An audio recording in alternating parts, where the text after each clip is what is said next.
সুস্মিতা পাল ব্লগে তোমাদের সবাইকে স্বাগত জানিয়ে আমি আবার নতুন ভিডিও একটা স্টার্ট করছি। আজকে আমি মেয়েকে আলুর ক্ষেত দেখাতে নিয়ে গেছিলাম।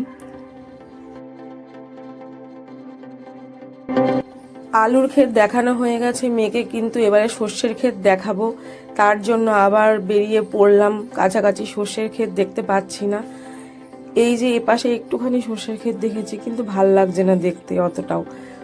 তার জন্য বেশি সর্ষের ক্ষেতে যাওয়ার জন্য আবার যাচ্ছি, আরও দূরে চলে যাচ্ছি। এই যে পেয়ে গেছি সর্ষের ক্ষেত, এখানে ঢুকে পড়েছি।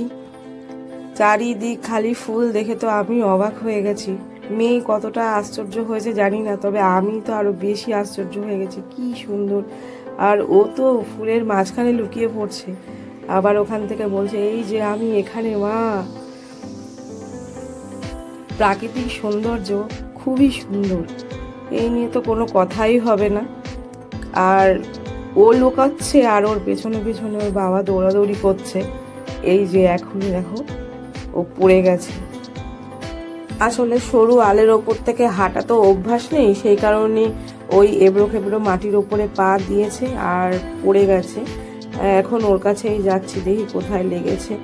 না, বিশেষ একটা ব্যথা লাগেনি, ও জাস্ট এমনিই একটুখানি পড়ে গেছিলো, তো ওর বাবা পরিষ্কার করে দিয়েছে, কোথাও লাগেনি। আমি সর্ষের বীজগুলো ওকে দেখাচ্ছিলাম খুলে খুলে, দেখ এই বীজগুলো পেশায় করে কিন্তু সর্ষের তেল তৈরি হয়, যেই তেল দিয়ে আমি রান্না করি। বলছে তাই মা, কত সুন্দর না? মেয়েকে এইসব দেখাতে গিয়ে আমাদের অনেকটা দেরিও হয়ে গেছে।